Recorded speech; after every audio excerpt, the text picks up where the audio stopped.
जैसे lab assistant की आपने बात की, कृषि सुपरवाइजर की परीक्षा की बात की, आपने लगभग मार्च अप्रैल की इसकी डेट को एक लॉक कर रखा है, लेकिन उस समय बोर्ड की परीक्षा है। नहीं, जो दो परीक्षाएं हैं, एक तो लैब असिस्टेंट की 22 फरवरी को और कृषि सुपरवाइजर की 8 मार्च को।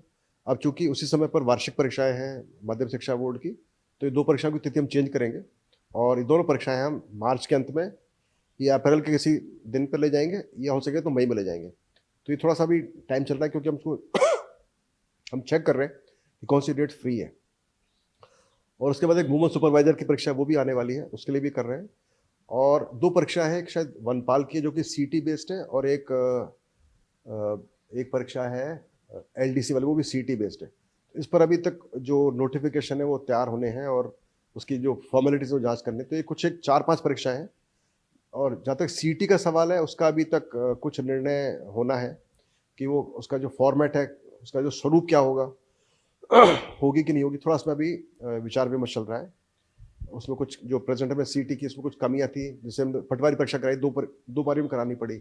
तो एक वो उसका एक नेगेटिव पार्ट था सीटी कराने का, कि जब सीटी करा तो फिर एक बारी में परीक्षा होनी चाहिए, जैसे वीडियो हमने कराई, और कम कैंडिडेट्स होने चाहिए, शॉर्ट लिस्टेड कैंडिडेट्स होने चाहिए। तो इसकी ये नेगेटिव पार्ट थे जो अभी सीटी का हमने कराई।